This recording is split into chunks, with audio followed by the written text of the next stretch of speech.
ଶ୍ରଦ୍ଧାରୁ ଜ୍ଞାନ ମିଳିଥାଏ, ନମ୍ରତାରୁ ମାନ ମିଳିଥାଏ ଏବଂ ନିଜ ଯୋଗ୍ୟତାରୁ ସ୍ଥାନ ମିଳିଥାଏ।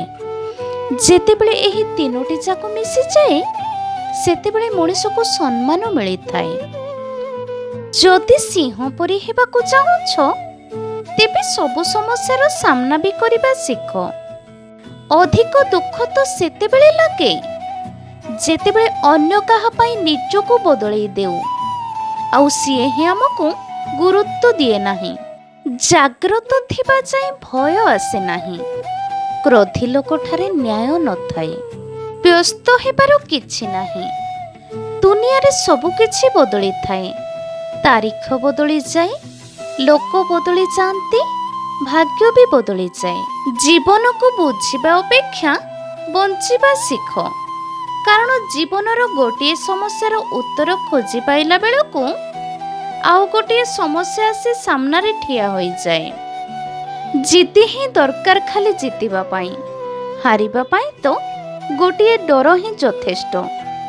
ପ୍ରତ୍ୟେକ ବ୍ୟକ୍ତିଙ୍କ କଥା ଶୁଣ ଆଉ ପ୍ରତ୍ୟେକ ବ୍ୟକ୍ତିଙ୍କ ଠାରୁ କିଛି ଶିଖ।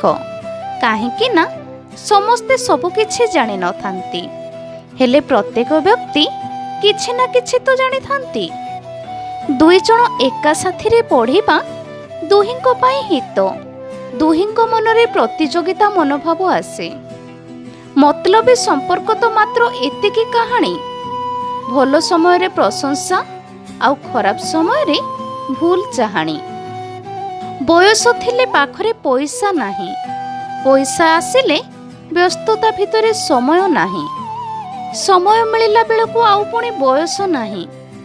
ବେଳେବେଳେ ପଇସା, ସମୟ, ବୟସ ସବୁ କିଛି ଥାଏ, ହେଲେ ସମ୍ପର୍କ ନଥାଏ।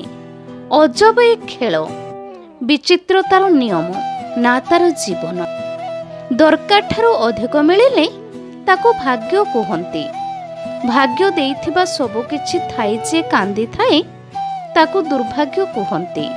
ଆଉ ଜୀବନରେ ଅଳ୍ପ ପାଇ ଯେ ଖୁସି ହୁଏ ତାକୁ ଭାଗ୍ୟବାନ କୁହନ୍ତି।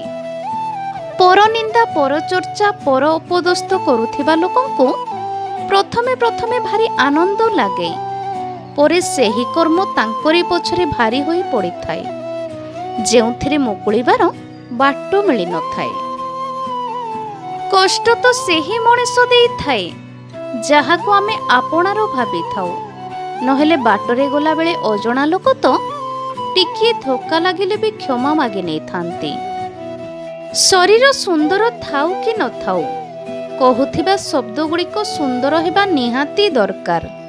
କାହିଁକି ନା ଲୋକ ଚେହେରା ଭୁଲି ଯାଆନ୍ତି, କିନ୍ତୁ କହିଥିବା କେଇ ପଦ କଥା ମନ ଭିତରେ ବସା ବାନ୍ଧି ରହିଯାଏ।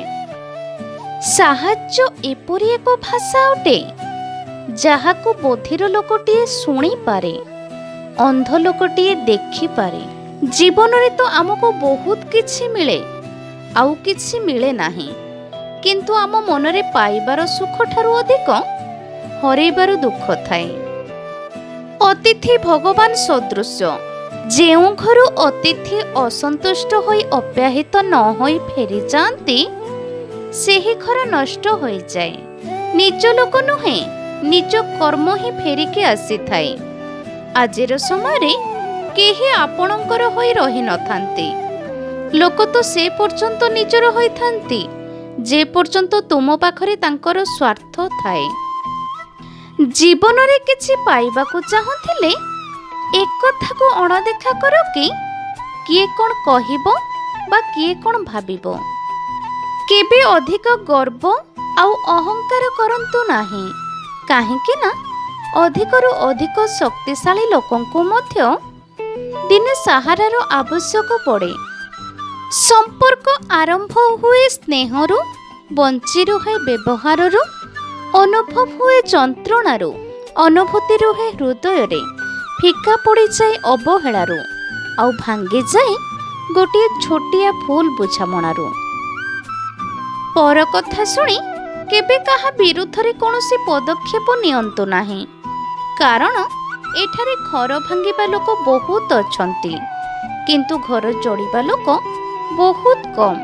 ତେଣୁ ନିଜ ଆଖିରେ ନ ଦେଖିବା ପର୍ଯ୍ୟନ୍ତ କାହା କଥାକୁ ବିଶ୍ୱାସ କରନ୍ତୁ ନାହିଁ। अस्त्र केवल शरीर को आघात करे किंतु गोटे शब्द हस खुशी बंचुथिबा मनीष को सबुदिन पाई चुप करे दिए। जेउ मनीष निज मन को नियंत्रण रे रखि पारे से किछि भी करि पारे।